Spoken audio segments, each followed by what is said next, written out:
2 years ago today, President Obama signed the Affordable Care Act into law.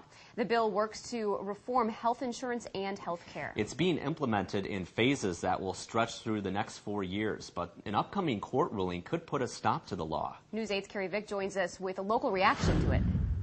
Mike and Lisa, people are beginning to see some of the effects of the health care law, but many pieces are still to come, and those unknown parts are fueling the debate just as much as what can already be seen. It's been 2 years since President Obama's Affordable Care Act passed, and it couldn't have come soon enough for Ron Lear of Toma. I had about all I could take. Lear has multiple sclerosis, and he was quickly approaching what's called the donut hole in Medicare coverage, or a gap in coverage for his prescription medication. It's a gap the health care bill filled. One day I opened the mail, and there was a letter, and it was from the federal government saying I couldn't be charged more than $6 for any prescription drug. Okay? That made a huge impact on how it affected my MS. And Representative Ron Kine says Lear isn't the only one to be positively impacted by this bill. There are very important health insurance rules that have changed overnight with the passage of this bill. Health insurance companies can no longer drop people from coverage merely because they do get sick or injured.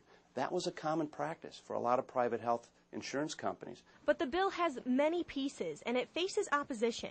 Some say it's a threat to American values. I think that shoving it down our throats, the 2,000 pages of it, and burying, burying mandates within it is just, it's not fair, and it's not American. It's not part of our democratic process. They don't want the government, neither the federal nor the state government, telling them and their families what they do with health care.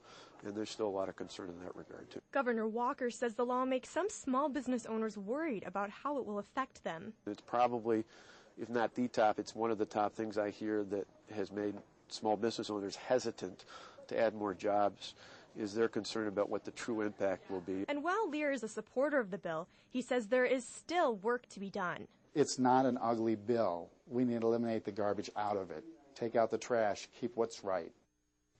The constitutionality of the Affordable Care Act is scheduled to be taken up in the Supreme Court in the coming weeks.